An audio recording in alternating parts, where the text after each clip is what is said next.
ISRO എന്നുള്ളത് പല ആളുകളുടെയും ഒരു ഡ്രീം ജോബ് ഡെസ്റ്റിനേഷനാണ്. ഇന്ത്യയിലെ ടെക്നോളജിക്കൽ രംഗത്ത് ഏറെ മുന്നോട്ട് പോയിട്ടുള്ള സ്ഥാപനങ്ങളിലൊന്നാണ് ഇസ്രോ അഥവാ ഇന്ത്യൻ സ്പേസ് റിസർച്ച് ഓർഗനൈസേഷൻ. ഇവിടെ നമുക്ക് ജോലി ലഭിക്കാൻ എന്താണ് ചെയ്യേണ്ടത്? രണ്ട് പാത്തുകൾ ഞാൻ പറഞ്ഞുതരാം. നിങ്ങൾക്ക് ISROയിൽ നിങ്ങൾക്ക് ജോലി ലഭിക്കണമെന്നുണ്ടെങ്കിൽ ഡെഫിനറ്റ്ലി നിങ്ങൾക്ക് ഒരു എഞ്ചിനീയർ ആവേണ്ടതുണ്ട്. അതല്ലാത്ത ജോലികളുണ്ടാവും. ഞാൻ കൂടുതൽ പറയുന്നത് അവിടുത്തെ ഒരു ടെക്നിക്കൽ ജോബ്സിനെ കുറിച്ചാണ്. നിങ്ങളൊരു BTech കംപ്ലീറ്റ് ചെയ്യേണ്ടതുണ്ട്. ഏത് BTech കംപ്ലീറ്റ് ചെയ്താലാണ് നിങ്ങൾക്ക് ISROയിൽ ജോലി സാധ്യത ഉള്ളത്? പൊതുവേ നിങ്ങൾ mechanical, electrical, electronics, computer science, civil പോലെയുള്ള കോഴ്സുകൾ നിങ്ങൾക്ക് കംപ്ലീറ്റ് ചെയ്താലാണ് നിങ്ങൾക്ക് കൂടുതൽ ജോലി സാധ്യതയുള്ളത്. Especially mechanical, electrical, electronics and computer science എന്നാണ് ഞാൻ പറയുക. അപ്പോൾ ട്രഡീഷണൽ ജനറലി ഒരു ട്രഡീഷണൽ ആയിട്ടുള്ള ഒരു BTech ഡിഗ്രി നിങ്ങൾ കംപ്ലീറ്റ് ചെയ്യണം. ഓരോ വർഷവും ISROയിൽ എഞ്ചിനീയേഴ്സിനെ സെലക്ട് ചെയ്യാനുള്ള എക്സാമിനും ഇൻ്റർവ്യൂവിനും വേണ്ടിയുള്ള നോട്ടിഫിക്കേഷൻസ് വരാറുണ്ട്. ആ നോട്ടിഫിക്കേഷൻസിൽ അവരുടെ ജോബ് ടൈറ്റിൽസും അവിടെ ആക്ച്വലി വെളിപ്പെടുത്താറുണ്ട്. അപ്പോൾ അതിനനുസരിച്ച് നിങ്ങൾ ആ പൊസിഷൻസിലോട്ട് അപ്ലൈ ചെയ്യണം, ആ എക്സാമിന് പഠിക്കണം, ഇൻ്റർവ്യൂവിന് അപ്പിയർ ചെയ്യണം. ഇതാണ് ഒരു പാത്ത് എന്നുള്ളത്. ഇനി നേരത്തെ തന്നെ നിങ്ങൾക്ക് അങ്ങനത്തെ ഒരു പാത്തിൽ പോകണമെന്നുണ്ടെങ്കിൽ നിങ്ങൾക്ക് വേണ്ടിയുള്ള കോളേജാണ് IIST അഥവാ Indian institute of space science and technology.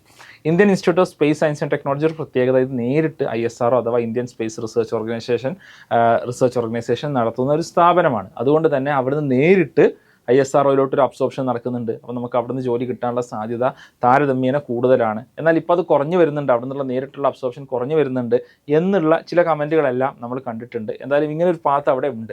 IISTയിലോട്ട് നിങ്ങൾ അഡ്മിഷൻ ലഭിക്കണമെന്നുണ്ടെങ്കിൽ, നിങ്ങൾക്ക് BTechന് അഡ്മിഷൻ ലഭിക്കണമെന്നുണ്ടെങ്കിൽ JEE മെയിൻസും JEE അഡ്വാൻസും എഴുതി ക്വാളിഫൈ ചെയ്യേണ്ടതുണ്ട്. അതിലുള്ള സ്കോറിനെ ബേസ് ചെയ്തിട്ടാണ് നിങ്ങൾക്ക് അഡ്മിഷൻ ലഭിക്കുക. അവിടെ BTech in avionics, electronics and communication, physical science എന്ന് തുടങ്ങി ഒരുപാട് ബ്രാഞ്ചുകളുണ്ട്. അവർക്ക് സ്പെസിഫിക് ആയിട്ടുള്ള കാര്യങ്ങൾ അവരവിടെ നിങ്ങൾക്ക് പഠിപ്പിച്ചു തരും. ഇനി അതെല്ലാം നിങ്ങൾക്ക് ഗേറ്റ് എഴുതിയിട്ട് അവിടുന്ന് MTech കൊടുക്കാം. MTech എടുത്തിട്ടും അവിടെ നിന്ന് പ്ലേസ്മെൻറ്റിനുള്ള ഓപ്പർച്യൂണിറ്റീസ് ഉണ്ട്.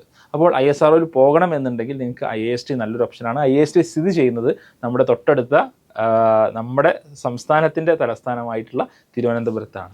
അപ്പോൾ നിങ്ങൾക്ക് വേറെ എന്തെങ്കിലും കരിയർ റിലേറ്റഡ് ചോദ്യങ്ങൾ ചോദിക്കാനുണ്ടെന്നുണ്ടെങ്കിൽ തീർച്ചയായും താഴെ കമൻറ്റ് ചെയ്യാൻ മറക്കേണ്ടതില്ല. നിങ്ങളുടെ മക്കൾ സയൻസിലും മാത്സിലും മിടുക്കരാണോ? അവർ IITസിലും എയിംസിലും ജിപ്മറിലും IIScയിലും ഐസറിലും എല്ലാം പോയി പഠിക്കണം എന്ന് സ്വപ്നം കാണുന്നുണ്ടോ? എങ്കിൽ 6 മുതൽ 10 വരെ ക്ലാസ്സിലെ വിദ്യാർത്ഥികൾക്കായിട്ട് X&Y ലേണിംഗ് ഒരു എക്സ്ക്ലൂസീവ് ഫൗണ്ടേഷൻ പ്രോഗ്രാം ഒരുക്കുന്നുണ്ട്. അതുപോലെ തന്നെ 11th സ്റ്റാൻഡേർഡ് വിദ്യാർത്ഥികൾക്കായിട്ട് ഓൺലൈൻ JEE പ്രോഗ്രാമും. ക്ലാസ്സുകൾ എടുക്കുന്നത് IITians-ഉം ഡോക്ടേഴ്സും NITians-ഉം അടങ്ങുന്ന ഒരു അടിപൊളി ടീമാണ്. അപ്പോൾ നിങ്ങൾക്ക് ഈ പ്രോഗ്രാമിനെ കുറിച്ച് കൂടുതൽ അറിയാൻ താല്പര്യമുണ്ടെങ്കിൽ താഴെയുള്ള ലിങ്കിൽ നിങ്ങളുടെ ഇൻട്രസ്റ്റ് രജിസ്റ്റർ ചെയ്യാവുന്നതാണ്. അതോടൊപ്പം തന്നെ കരിയർ കണക്റ്റിൻ്റെ അടുത്ത എപ്പിസോഡുകളിൽ ഞങ്ങൾ ഡിസ്കസ് ചെയ്യേണ്ട ചോദ്യങ്ങൾ ഞങ്ങൾക്ക് അയക്കാവുന്നതാണ്. അതിനു വേണ്ടിയിട്ട് നിങ്ങൾ X&Y കരിയർ കണക്ട് കമ്മ്യൂണിറ്റിയിൽ അംഗമാവുക. ലിങ്ക് താഴെ നൽകുന്നുണ്ട്.